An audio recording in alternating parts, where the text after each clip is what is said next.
નમસ્કાર ગુજરાત હવામાન સમાચારની અંદર ફરી એક વખત આપનું હાર્દિક સ્વાગત છે। મિત્રો, અત્યારના તાજા હવામાન સમાચાર મળી રહ્યા છે। ગુજરાત રાજ્ય ઉપર આગામી 3 કલાક ભારેથી અતિ ભારે દર્શાવવામાં આવી રહી છે। ઘણા બધા જિલ્લાઓની અંદર તો વાતાવરણની અંદર સતત મોટો પલટો આવ્યો છે। અહીંયા તમે વાદળોનો ઘેરાવો જોઈ શકો છો, જે ગુજરાત રાજ્ય તરફ અરબ સાગરના દરિયામાંથી આગળ વધી અને કચ્છ લાગુના વિસ્તારથી લઈ સૌરાષ્ટ્ર ઝોનની અંદર વરસાદી માહોલ છે જોવા મળી રહ્યો છે। વાતાવરણની અંદર સતત પલટો આવ્યો છે અને હવામાન વિભાગ દ્વારા આગામી 24 કલાકને લઈને પણ સૌથી મોટી આગાહી છે જાહેર કરી છે। મિત્રો, આજના દિવસે ગુજરાત રાજ્યનું વાતાવરણ છે એ બદલાતું જોવા મળી રહ્યું છે। છેલ્લા 2 થી 3 દિવસની અંદર ગુજરાતમાં ઘણા બધા જિલ્લાઓની અંદર વરસાદ ખાબક્યો છે, પરંતુ આજે જે મહત્વની આગાહી દર્શાવવામાં આવી રહી છે, ખાસ કરીને જાણીતા હવામાન નિષ્ણાત અંબાલાલ પટેલ અને પરેશભાઈ ગોસ્વામીએ આગાહી કરી છે કે ગુજરાત રાજ્યની અંદર આગામી 3 દિવસ માટે ભારેથી અતિ ભારે વરસાદ છે પડવાની સંભાવના છે। આગાહીમાં ગુજરાતના જાણીતા હવામાન નિષ્ણાત અંબાલાલ પટેલે કહ્યું છે કે વાતાવરણ ફક્ત ને માત્ર ગુજરાત પૂરતું સીમિત નથી, પરંતુ ભારત દેશના બીજા અન્ય વિસ્તારોની અંદર પણ વરસાદી માહોલ છે જોવા મળવાનો છે। ઘણા બધા ભાગોની અંદર તો લો પ્રેશરવાળી સિસ્ટમ બની છે, પરંતુ જે ભાગની અંદર લો પ્રેશરવાળી સિસ્ટમ બની છે ત્યાં હવાનું દબાણ છે એ ઓછું અને વાતાવરણની અંદર ભેજનું પ્રમાણ વધારે હોવાના કારણે આ પ્રકારનું વાતાવરણ છે જોવા મળી રહ્યું છે। બાકી ગુજરાત રાજ્યની અંદર વાતાવરણ જે છે સ્પષ્ટપણે તમે જોઈ શકો છો, ઘણા બધા જિલ્લાઓની અંદર છૂટોછવાયો હળવોથી મધ્યમ વરસાદ છે નોંધાતો જોવા મળી રહ્યો છે અને કેટલાક જિલ્લાઓની અંદર તો વરસાદ પડી રહ્યો છે। માવઠાની અસરના કારણે કચ્છ લાગુના જિલ્લાથી લઈ અને ઉત્તર ગુજરાતના બનાસકાંઠા, સાબરકાંઠા, મહેસાણા અને અરવલ્લી સુધીના જે જિલ્લાઓ છે, તમામ જિલ્લાઓની અંદર વરસાદ સારો પડ્યો છે। માવઠાની આ આગાહી ગુજરાત રાજ્ય ઉપર માર્ચ મહિનાની અંદર જે પહેલી વખત વરસાદી માવઠું પડ્યું હતું, જે 18 માર્ચથી લઈ અને 21 માર્ચ સુધીનું માવઠું હતું, તે માવઠાની અંદર તો ખેડૂતોને મોટું નુકસાન થયું, પરંતુ આ વખતનું જે માવઠું છે ગુજરાત માટે છે એ ભયંકર સાબિત થવાની સંભાવના અત્યારે દર્શાવવામાં આવી રહી છે। સાથે ગુજરાતના ઘણા બધા જિલ્લાઓની વાત કરીએ તો તેમાં દક્ષિણ ગુજરાત હોય, સૌરાષ્ટ્ર હોય, મધ્ય ગુજરાત હોય કે પછી પૂર્વથી ઉત્તર ગુજરાતના ભાગો હોય, આ દરેક જિલ્લાઓની અંદર વરસાદની જે સ્થિતિ છે એ હાલ પૂરતી અત્યારે માર્ચ એન્ડિંગના કારણે જે વેસ્ટર્ન ડિસ્ટર્બન્સની અસર ગુજરાતના દરિયાકાંઠાના વિસ્તારની અંદર, એટલે કે અરબ સાગરના દરિયાની અંદર લો પ્રેશરવાળી સિસ્ટમ હતી એ હાઈ પ્રેશરમાં ટ્રાન્સફર થઈ, કન્વર્ટ થઈ અને ત્યાર પછી આ જે દરેક સિસ્ટમો છે તેની અસર ગુજરાત ઉપર વધારે પડતી જોવા મળી, જેને કારણે ગુજરાત રાજ્યની અંદર અત્યારે હીટવેવની જે આગાહી છે એ આપવામાં આવી છે, પરંતુ આ હીટવેવના કારણે વરસાદી પારો છે એ નીચો જવાની શક્યતા નથી। વરસાદી આગાહી જે ગુજરાત રાજ્ય ઉપર કરવામાં આવી છે, મહત્વની બાબત એ છે કે આ રાજ્ય ઉપર દર વર્ષે ચોમાસાની શરૂઆત થાય એ પહેલાં એક વખત ઉનાળાની ઋતુની અંદર માવઠાની અસર છે આપણે જોઈ છે, પરંતુ બીજા ઘણા અન્ય લોકો પણ એવું કહી રહ્યા છે કે વરસાદી જો માહોલ જોવા મળે અને વાતાવરણની અંદર ઠંડક જોવા મળે તો પછી માવઠાની અસર છે આપણે કઈ રીતના કહીએ, કારણ કે ગુજરાત રાજ્યની અંદર હવે પછી આવનારા સમયમાં ફક્ત ને માત્ર ગુજરાતના દરિયાકાંઠાના વિસ્તાર સીમિત જ નહીં, પરંતુ આજુબાજુના રાજ્યના વિસ્તારોની અંદર પણ અત્યારે જે છે એ વાતાવરણ સ્પષ્ટપણે ચાલી રહ્યું છે। આ સ્થિતિ ઉપર ચાલવું જોઈએ, પરંતુ આવનારા દિવસોની અંદર જો વેધર એનાલિસિસ ફોરકાસ્ટની માહિતી પ્રમાણે હવામાન સમાચાર મળી ગયા કે ગુજરાત ઉપર ભયંકર પૂરની પરિસ્થિતિ સર્જાશે, વાતાવરણની અંદર અસર છે જોવા મળશે, તો દરેક જિલ્લાઓની અંદર અત્યારે છે એલર્ટો દર્શાવવામાં આવી રહ્યા છે। અહીંયા તમે સ્ક્રીન ઉપર જોઈ શકો છો, કચ્છનો સમગ્ર ભાગ છે, સમગ્ર વિસ્તારની અંદર જે નખપત લલિયાથી લઈ અને ખાવડ બોડેલીના વિસ્તારોથી લઈ રાજપીપળા, આમોદના વિસ્તારો, દક્ષિણ ગુજરાત તરફ અને બંગાળની ખાડીની નજીકના વિસ્તારોની અંદર જે વરસાદી માહોલ જોવા મળી છે એ તો જાણીશું, પરંતુ અત્યારે તમે જોઈ શકો છો તો અરબ સાગર દરિયાના કાંઠાના વિસ્તારોથી ખૂબ દૂર બંગાળની ખાડીની અંદર એક વાવાઝોડા જેવી પરિસ્થિતિ છે સર્જાતી જોવા મળી શકે છે। હિન્દ મહાસાગરની અંદર અને અરબ સાગરની અંદર વેધર એનાલિસિસની જે પ્રિડિક્શન છે તદ્દન ખોટી જોવા મળી રહી છે। 2 દિવસથી જો આ પ્રકારે વાતાવરણની અસર છે સ્પષ્ટપણે સર્ચ કરવામાં આવી છે, તો ગુજરાતના દરિયાકાંઠાના વિસ્તારની અંદર પહેલા પાણે છે આ માહિતી આપણે જોઈ શકું, પરંતુ જો આ વાતાવરણની અંદર કોઈ પણ પ્રકારની માહિતી શેર કરવી, પબ્લિક કરવી કે પોસ્ટ કરવી, આ દરેક પ્રમાણિત છે એ હોવું જોઈએ। વધારે ઓવરસાઇઝ છે ચાલવું નહીં, કારણ કે ગુજરાત દરિયાકાંઠાના વિસ્તારોની અંદર પણ મોટા પાયે જે છે એ હવામાન ફેંકનાર જે લોકો છે તેમના કરતાં ગુજરાતના દરિયાકાંઠાના લોકોને આવરી લેવાની સંભાવના વધારે રાખવી। તો આ પ્રકારે ગુજરાતના દરિયાકાંઠાના અને આ વિસ્તારની અંદર તો વાતાવરણ લોટ ઓફ જોવા મળે છે.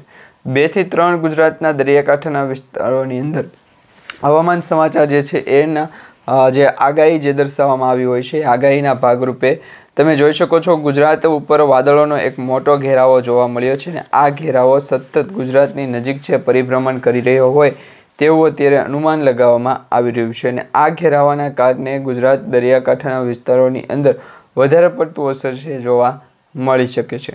બાકી તો ગુજરાત દરિયાકાંઠાની લોકેશન પણ જાણતા નથી, ક્યારેક પણ આવ્યા નથી અને ગુજરાતના અમુક ભાગને વિસ્તૃત માહિતી જાણવા બાબતે ગુજરાત દરિયાકાંઠાના સર્વે એન્જિનિયર દ્વારા છે આ માહિતી પ્રોસેસ કરવામાં આવશે. હવે ગુજરાતના ઘણા બધા જિલ્લાઓની વાત કરવામાં આવી છે તો ફરી એક વખત તમને જણાવી દઈએ કે સેટેલાઇટ ઇમેજના માધ્યમથી જો સબ્જેક્ટ આપવામાં આવેલો હોય તો એમને આપણે છે એ લાઇટ ઓફ રાખશું. બાકી ગુજરાતના કયા જિલ્લાઓની અંદર વરસાદ પડી રહ્યો છે, રાજ્યના ઘણા બધા ભાગોની અંદર તો આજે વરસાદની આગાહી છે એ લેલમછેલ ચાલી છે. ધાંગધ્રા હોય, પછી અમરેલી હોય કે પછી ગોડકી લવારાથી લઈ અને ગુજરાતના સૌરાષ્ટ્ર ઝોનના પૂર્વ ભાગના વિસ્તારોને પણ આપણે કવર કરી લીધેલું છે. તો આ ભાગરૂપે હવામાન સમાચારની જે માહિતી છે એ દરેક માહિતી આ પ્રમાણે સાચી પડતી જોવા મળી છે કે રસ્તામાં આ પ્રોજેક્ટ છે એ ચાલુ છે. વધારે પડતી અસર છે એ કઈ ટોપિક ઉપર ચર્ચ કરવી, માહિતી ભાગ ઉપર. તો આ માહિતી ભાગ જે છે એ ગુજરાતનો નથી, સેટેલાઇટ ઇમેજના માધ્યમથી અથવા તો વર્ચ્યુઅલ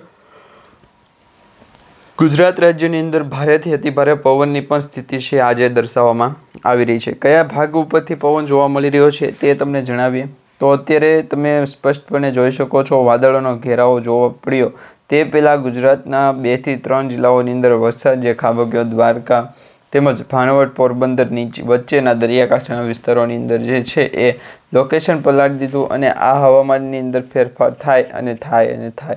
ગુજરાતના દરિયાકાંઠાના લોકેશન સ્વરૂપે અલગ બંગાળની ખાડી અને લોકેશન જે છે એ વળ્યું છે, પરંતુ એમની જે અસર છે એમની માહિતી આપણી પાસે હોવી જોઈએ. પહેલાં જે મિત્રો ન્યૂઝ સમાચાર દ્વારા ગુજરાત રાજ્ય માટે આગામી દિવસોને લઈને વરસાદની જે સ્થિતિ છે એનું સંકટ જે વ્યક્ત કરવામાં આવ્યું છે તેની આગાહી તમને જણાવીએ તો અત્યારના જે સેટેલાઇટ ઇમેજના માધ્યમથી ગુજરાતમાં કાળઝાળ ગરમી વચ્ચે ભારે વરસાદ પડવાની આગાહી 90% દર્શાવવામાં આવી રહી છે. બીજા પ્રમાણમાં વાત કરીએ તો 2 દિવસ સુધી ગુજરાત રાજ્યમાં વરસાદનું એલર્ટ જે રહેવાનું છે તેના ભાગરૂપે આ વરસાદી સિસ્ટમ છે એ ગોઠવી હોય. બાકી તો બંગાળની ખાડીની અંદર અને અરબ સાગરના દરિયાની અંદર જ્યારે જહાજ પહોંચાડવાનું હોય ત્યારે એ કઈ રીતના પહોંચાડવું એ પણ આવડે નહીં. તો ખરેખર અરબ સાગરની અંદર વસ્તી વધારે હોવી જોઈએ, જે છે એ ડિમાન્ડ ઓછો હોવો જોઈએ નહીં. તો આ જ ભાગને વ્યવસ્થિત છે એ કન્ક્યુ અને 2 થી 3 લોકેશન પ્રોસેસ છે આપણે જાણી દેવી, જેથી કરી આવનાર સમયની અંદર જ્યારે સૌપ્રથમ તમને લીટ આપવાની રહેશે તો એ આપણે આપીશું. હવે મિત્રો હવામાન વિભાગ દ્વારા જે છે એ સુરેન્દ્રનગરથી રાજકોટ પણ વરસાદની આગાહી કરી દીધી છે. 30 માર્ચ એટલે કે આજે માર્ચ મહિનાનો છેલ્લો દિવસ આજ ગણો તો, નહીંતર આવતીકાલે છેલ્લો દિવસ. પરંતુ હવે પછી બનાસકાંઠા છે, દાહોદ છે, મહીસાગર, કચ્છથી લઈ અને સાબરકાંઠા, અરવલ્લીથી લઈ ગાજવીજ સાથેના જે વાદળોનો ઘેરાવો સતત મધ્ય ભારત તરફ આગળ વધતો જોવા મળી શકે. મધ્ય વરસાદની ગુજરાતની અંદર પણ રાજ્યના મોટાભાગના શહેરોમાં ગરમીનો અનુભવ છે એ થઈ રહ્યો છે. શહેરી વિસ્તારોની અંદર પણ વાતાવરણ જે છે સૂકું બનતું જોવા મળી રહ્યું છે ને આ ભાગરૂપે મોટાભાગના શહેરોની અંદર મહત્તમ તાપમાન જે છે એ 35 ડિગ્રી સુધી પહોંચી ગયું છે. એટલે મહત્તમ તાપમાનનું જે વાતાવરણ જે છે 35 ડિગ્રી સેલ્સિયસ સુધી પહોંચવાની અપડેટ મહત્વપૂર્ણ ગણી કહેવાય. બાકી ગુજરાતના દરિયાકાંઠાનું લોકેશન છે એ અરબ સાગરના દરિયાની અંદર થઈ જાય તો વાતાવરણની અંદર છે મોટો પલટો આવવાની સંભાવના રહી શકે. આ જ ભાગરૂપે અરબ સાગરના દરિયાની અંદર વસ્તારે ક્યાં છે એમને પણ આપણે જે છે એ માહિતી જણાવી દઈએ. તો ગુજરાતની અંદર જે માસ્ટર માઇન્ડ છે એમને પાસે પણ અપડેટ છે એ નથી કે ગુજરાતની અંદર લોકેશન જણાવી અને 2 થી 3 લોકોની આપણે કરાવી નાખી એફડી. તો આની જે એફડી છે એફડીના ભાગરૂપે શું હોઈ શકે ખબર કે તો વાતાવરણ આગળ વધે, નહીંતર શું જો ગુજરાત દરિયાકાંઠાના વિસ્તારની અંદર અત્યારે હેલ્પલાઇનની અંદર ફેરફાર કરવો પડશે, એટલે કે સેટેલાઇટ ઇમેજના માધ્યમથી અપડેટ મેળવવું પડશે. હવે આ અપડેટને લોકેશન છે એ અપડેટને પણ જણાવી લેવું પડશે. તો ગુજરાતની અંદર લોકેશન આવ્યું ત્યારે એમની પોતાની વાન જે છે એ અત્યારે આ પ્રકારે બંને પડી હતી અને એને જો લોકેશન આપનાર હોય તો એમને વોઇસ ગુજરાતના દરિયાકાંઠાના લોકો છે કે વ્યવસ્થિત અને અપડેટ રૂપ ભાગ જણાવવો પડે કે ઘટ્યો તો એ પછી પ્રોસેસ થઈ જાય, પરંતુ હાલ પૂરતી માલ છે એ પહોંચી જઈએ. તો ગુજરાતની અંદર લોકેશનની અંદર ફેરફાર કરાવી અને મહત્વપૂર્ણ બાબત આપી દે, જેથી કરીને 2 થી 3 કલાકની અંદર વ્યવસ્થિત છે એ સૂઈ જવું અને 2 લોકેશનની અંદર ફેરફાર કરી અને માવાને પણ અંદર ફેરફાર છે કરાવી શકો, જેને કારણે ગુજરાતની અંદર મોટાભાગના જે જિલ્લાઓની અંદર વરસાદ પડવાની સંભાવના છે એ ઓછી થઈ જાય. હવે દેશમાં હવામાનને લઈને IMD ડિપાર્ટમેન્ટે એટલે કે ઇન્ડિયન મેટ્રોલોજી ડિપાર્ટમેન્ટે મહત્વની આગાહી છે શેર કરી છે. દેશના જુદા જુદા રાજ્યોમાં હવામાન પલટો મારશે તેની આગાહી અત્યારે વ્યક્ત કરવામાં આવી છે, જેમાં ગુજરાતની અંદર વધારે પડતી અસર છે જોવા મળશે, કારણ કે અત્યારે સ્ટેટ ઓફ હોર્મોઝ જે છે એ બંધ કરી દેવામાં આવ્યું છે. વરસાદી માહોલ છે એ ગુજરાત રાજ્યના જે લોકેશન છે એમને પણ આપને માહિતી છે આપણને પ્રાપ્ત થયેલી. હવે આ બંને વચ્ચે ગુજરાત અને લોકેશનને આવનાર વચ્ચેની અંદર ફેરફાર કરાવી અને ગુજરાતના દરિયાકાંઠાના લોકોને વસ્તુ પધાવી અને 2 થી 3 કલાકની અંદર પાછા આવ્યું. તો આ બંને લોકેશન છે એ માહિતી સ્વરૂપે અને ગુજરાતના દરિયાકાંઠાના લોકો છે એમને મોસ્ટલી અવોઇડ કરતા હોય, પરંતુ આ ભાઈને કોઈ અવોઇડ કરવાવાળું નહોતું. વરસાદ હોય પરંતુ તેમની અસર ગુજરાત દરિયાકાંઠાના લોકોને સુધી જંભળાય તો એ માહિતીનું કાંઈ પણ નહીં. તો આ જ પ્રકારે ગુજરાતના દરિયાકાંઠાની લોકેશન અપડેટ પણ જણાવી દઈશું. તો આનું શું દેવાનું છે, ગુજરાતની અંદર વ્યવસ્થિત ચલાવનાર આપને 2 થી 3 કરોડ રૂપિયા આપી દેવામાં આવશે. તો માહિતી ગુજરાતના દરિયાકાંઠા લોકેશન સ્વરૂપે અરબ બંગાળની ખાડીની અંદર પણ વેસ્ટર્ન ડિસ્ટર્બન્સ છે જમા નથી થયું. તો આ બંને લોકેશનને અસર કરી છે એ મેટર ગુજરાત દરિયાકાંઠાના લોકેશન સ્વરૂપે અરબ સાગર દરિયાની ભેજનું પ્રમાણ પણ માહિતી સ્વરૂપે આગળ વધી રહ્યું છે. હવે મિત્રો, જે બુલેટિન જાહેર થયું છે, બુલેટિન 29 માર્ચના રોજ બુલેટિન જાહેર થયું, પરંતુ તેના જે સમાચાર છે અત્યારે આપણને મળ્યા છે.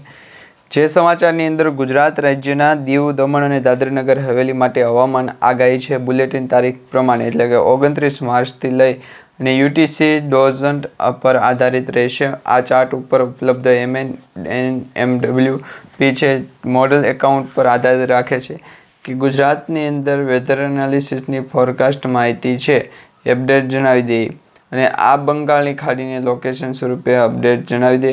વેસ્ટર્ન ડિસ્ટર્બન્સની અસરના કારણે વાતાવરણ છે કે નહીં એના ભાગરૂપે ગુજરાતનું હવામાન જે અત્યારે ચોખ્ખું દર્શાવવામાં આવ્યું છે એ વેસ્ટર્ન ડિસ્ટર્બન્સના કારણે હવામાન પલટો આવવાની સંભાવના દર્શાવવામાં આવી રહી છે. તો લોકેશન જે ક્યાં ગયું, વેસ્ટર્ન ડિસ્ટર્બન્સ ક્યાં ગયું અને વરસાદ જે છે ટૂંકા આ સમયથી ગુજરાતની અંદર પણ વરસાદની સ્થિતિ છે એ મહત્વપૂર્ણ સાબિત થઈ છે. 29 માર્ચના રોજ જે ISTના રોજ પૂર્ણ થયા 24 કલાક દરમિયાન જે ગુજરાત પ્રદેશ અને સૌરાષ્ટ્રમાં દીવ, દમણ અને ખાસ કરીને દાદરાનગર હવેલી તેની અંદર વરસાદ છે ભૂકા બોલાવે તેવા સંભાવના નથી, પરંતુ આ પ્રકાર ગુજરાતની અંદર લોકેશન સ્વરૂપે અપડેટ જણાવ્યું તે પહેલાં માહિતી શું છે ગુજરાતના લોકો અમને જણાવે કે વ્યવસ્થિત ચલાવવું કે ગુજરાતની દરિયાકાંઠાના લોકોને સૌપ્રથમ આપણને જાહેરમાં ખબર પડે. તો હવામાન સમાચારની અંદર મહત્તમ તાપમાન, લઘુત્તમ તાપમાન અને ન્યૂનતમ તાપમાનના 3 ઓપ્શન દર્શાવવામાં આવી રહ્યા છે. વધારે આપણે મેપના માધ્યમથી સમજ્યું. આ મેપ છે તમે જોઈ લો. ગુજરાતના દરિયાકાંઠાના લોકોને પણ સૌપ્રથમ છે એ 30 તારીખનો મેપ દર્શાવવાનો રહેશે. 30 તારીખનો મેપ છે મિત્રો, ખાસ અરબ સાગર દરિયાની અંદર બંગાળની ખાડીથી લોકેશન સ્વરૂપે આગળ વધી અને વાતાવરણની અંદર છે ફેરફાર કરાવી શકે. તો આ જ પ્રકારે ગુજરાતનું વાતાવરણ જે છે એ ચોખ્ખું રહે અને વાતાવરણ વરસાદી આગાહી અને બંગાળની ખાડી ત્રણેય માટે છે એ અવધિ નીતિએ લખેલું ન હોય. એમના માટે જે કરવું પડે એ કરવું જ પડે. બાકી અત્યારે ગુજરાતના દરિયાકાંઠાનું લોકેશન સ્વરૂપે બંગાળની ખાડી અત્યારે કાઢી નાખી તો એમનું જે વાતાવરણની અસર છે એ જ કરવાની રહેશે. તો ગુજરાત દરિયાકાંઠાનું લોકેશન સ્વરૂપે અપડેટ કરાવવાની કારણે વાતાવરણ છે એ કઈ તારીખે ખ્યાલ પડે કે ગુજરાતની અંદર વરસાદ જે છે એમની આપણે માહિતી આપણે લઈને જવાનું છે કે હવામાનની અંદર ફેરફાર કરવાના છે. આ દરેક માહિતી છે એ આપણે જાણવાનું રહેશે. જો ગુજરાતની દરિયાકાંઠાના લોકોને પણ અપડેટ જણાવ્યું હોય તો વાતાવરણની અસર છે એ બદલાય અને હવામાનની અંદર મોટા પ્રમાણમાં છે તેની અસરના કારણે ભાગ ગુજરાતના દરિયાકાંઠાના લોકેશન અને આકર્ષણ ઉપર મેનેજમેન્ટ ટ્રસ્ટ ઉપર છે એ આપવામાં આવે, જે આપણે કદી પણ કરવા નથી દેવાનું અને હવામાનને વાતાવરણની અંદર ફેરફાર કરાવનાર લોકો પણ હોવા જોઈએ, જેથી કરી આવનારા સમયની અંદર જો કોઈ અનિચ્છતા ઘટે તો દરેક લોકો છે એમ એકસાથે થઈ અને મંજૂર મેળવી શકે. જો વરસાદની આગાહી પણ આ જ ભાગરૂપે છે એ લોકેશનને બંગાળની ખાડી વેસ્ટર્ન ડિસ્ટર્બન્સની અસરના કારણે જ જણાવવા આવે છે કે હવામાન હવે છે એ ગુજરાતના દરિયાકાંઠાના લોકેશન અરબ સાગરના દરિયાની અંદર વધારે પડતી અસર છે જોવા મળે. તો દક્ષિણ ગુજરાતની વાત પણ આજે આપણે કરી લઈએ. હવે આપણે મેપનો માધ્યમથી સહારો લીધો છે તો તમને જણાવીએ કે મુખ્ય પ્રોડક્ટ શું હોય. તો એમાં દેવભૂમિ દ્વારકા છે, એન્ટાયર ડિઝાઇન છે, સાથે વેસ્ટર્ન ડિસ્ટર્બન્સ અને પીવીસી વાવ. ગુજરાતના દરિયાની અંદર પણ સૌપ્રથમ માહિતી છે એ વેલ એન્ડ બિલ્ડ કરવું પડે. તો આ પ્રકારે માહિતી ગુજરાતને લોકેશન સ્વરૂપે આપેલ. તેમાં કચ્છ લાગુના વિસ્તાર બનાસકાંઠા, સાબરકાંઠા, મહેસાણા, અરવલ્લી, પોરબંદરથી જૂનાગઢ, જામનગર આટલા જિલ્લાઓની અંદર વરસાદ ખાબક્યો, પરંતુ વધારે આગળ ગુજરાતના દરિયાકાંઠાના લોકેશન એ ખાબક્યો નથી. આ ગુજરાત રાજ્યની અંદર વરસાદ છે એ ભૂકા બોલાવ્યા નથી કે જેને કારણે આપણે વરસાદ છે એ આપણે લાગીએ. તો ગુજરાતની અંદર તો તેવા ઘણા બધા પીપલ છે, દાખલાઓ છે. દરેક લોટ માહિતી છે ગુજરાતના દરિયાકાંઠાના લોકેશન અપડેટ પણ જણાવવો હોવો જરૂરી છે. આ જ ભાગરૂપે ગુજરાતના દરિયાકાંઠાને પણ આપણે છે એમ વિનમ્રતાપૂર્વક કહેલું કે વેસ્ટર્ન ડિસ્ટર્બન્સ અસર કરે કે ન કરે, વેસ્ટર્ન ડિસ્ટર્બન્સના કારણે વરસાદી અસર છે ઓછી થાય, પરંતુ ગુજરાત દરિયાકાંઠાના લોકોને છે એના વિશેની મહત્ત્વની બાબત છે ખ્યાલ નથી. આપણે એની વચ્ચે ફરી એક વખત માહિતી જાણીશું, પરંતુ હાલ પ્રોવિઝન સ્ટોરના અપડેટ પ્રમાણે માહિતી છે ગુજરાતના દરિયાને પણ અપડેટ છે એ જણાવવાનું રહેશે. તો આ પ્રકારે ગુજરાતના વધારાની અસર છે એને આપણે પેકિંગ કરવું ગણાય છે. તો આ વરસાદની આગાહી ગુજરાત રાજ્ય ઉપર 31 માર્ચથી લઈ અને 1 એપ્રિલ સુધી અથવા 4 એપ્રિલ સુધી છે આપણે રહીશું. તો આ જ પ્રકારે ગુજરાતનું દરેક કાંઠાનું લોકેશન છે એમને માહિતી આપી દઈશું. તો આ પ્રકારે વરસાદી માહોલ છે આપણને જોવા મળ્યો છે. હજી પણ 1-2 દિવસની અંદર વરસાદ છે ભૂકા બોલાવશે. આવતીકાલે ફરી એક વખત વરસાદી માહોલ છે એ તમને જામશે. આજના વિડીયોને છે તમે લાઇક આપી ચેનલ સબસ્ક્રાઈબ કરી દેજો.